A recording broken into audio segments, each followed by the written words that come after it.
Hey guys, what's going on? You know what time it is. Welcome to Chris Watches the World. And we're doing the same thing we do every day. We're going to react to this crazy world. Today we're headed to Houston to get into some more of these shenanigans. Let's go ahead and get right into it.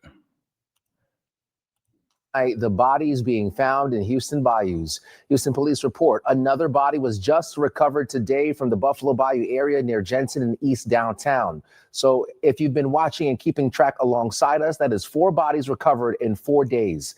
Today is Thursday. Wow. And sadly, a U of H student has It sounds like it might be a serial killer somewhere around. been identified as one of the bodies recovered from the Brays Bayou area on September 15th. That's Monday. She was reported missing days before. Sherman DeSell has been covering this story for a couple of days now. And Sherman, it is scary stuff here, but just kind of fill us in on what we know so far. Yeah, it's definitely a cause of concern for a lot of our viewers. And many have made some speculations online about something maybe more nefarious happening here, and that's understandable.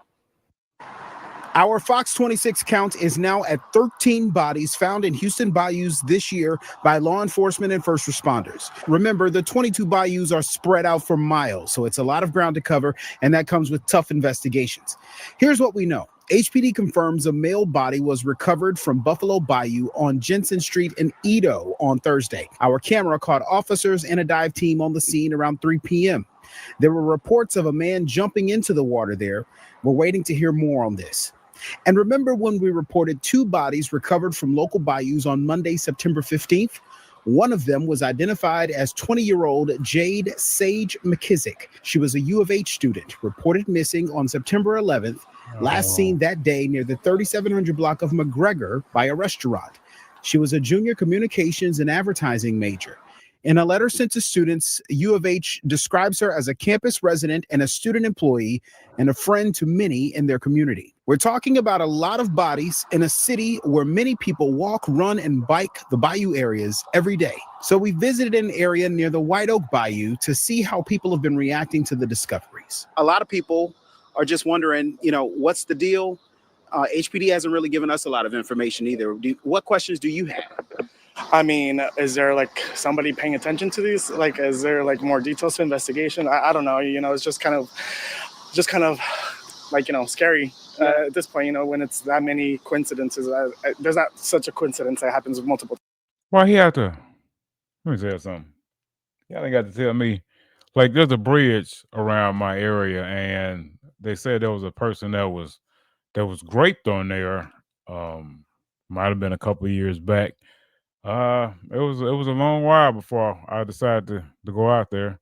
And even when I did, I made sure I told it something because you know what I'm saying. You don't know if that person, you don't know what might happen. You know what I'm saying. You can get your, somebody might want to clap your cheeks. I'm not going out there and taking no chances with nobody. I mean, it's not funny. None of this is funny, but what I'm saying is, I just wouldn't be there in that area at this moment in time, especially when, bodies are still turning up left and right.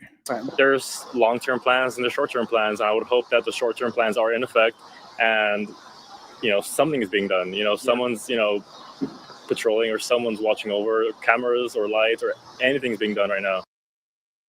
One of the guys who just said, is anyone paying attention to these? That really brings us right back to HPD. So have we heard anything from HPD on these? We haven't. I have been on the scene of the last 2 recoveries, hoping to hear something from a public information officer. Mm-hmm. Haven't heard anything. We've reached out. They say don't anticipate hearing anything right now.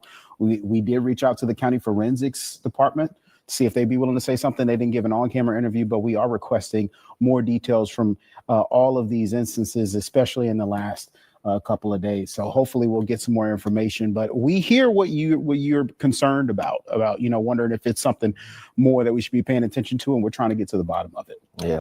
Yeah, that's crazy. They need to put out like a public statement saying, y'all be safe or don't go out around this time. But we're more of a reactive society than we are a proactive. So you think they would proactively put out, hey guys, we, what I'm saying, like besides people that just know what's going on, that there's an alert going out there, there's just something going on, just to see if the bodies even stop. Like if if the bodies keep coming after the alert, then there may be an active serial killer in the area, or something bizarre is happening that don't usually happen that you could possibly look into. But let's check out some of these comments. There's a serial killer roaming in Houston, 1.3 likes. So after the second or third body, they didn't think to put lights and cameras around the area. But again, like I said, I don't know. Even from the footage, it looks like the bayou is just this long area, a big long stretch of land. I mean, they can start implementing stuff like that. But you know how society is, or how people are. We're just, again, we're reactive and we're not proactive. Ladies, be careful. At 2 a.m. in the morning, this guy pulled up in the car and asked my wife if she ordered something. I was behind him in the truck. This was his way of getting her to come close to him. Be careful. Yeah, definitely, ladies. Y'all don't. If y'all will be out there with somebody, I don't encourage nobody to be out at night by themselves. If my daughter got to go somewhere at night, normally I try to ride with her, unless she's just going right up the road, like 2 minutes away or something. Besides that, I'm there because you don't know what's going on in this crazy world. Well, we got a serial killer, 1K likes. The police know that there's a serial killer. Okay, so the sentiment of the people, let's see, there's no cameras in the areas around, and if it's constant, why not install some and motion detectors? Again, it's going to be a couple more bodies, in my opinion, that have to pop up before they just be like, oh, now we got to do something about it, even though we're on number 13 in the Houston area. So if y'all stay in that area, y'all be careful and be observant and watch your areas at all time. I'm always hyper vigilant. I have complex PTSD, so I'm just always looking around in my surroundings anyway. But y'all let me know what y'all think down in the comments below. And I'm going to catch y'all in the next one. Peace.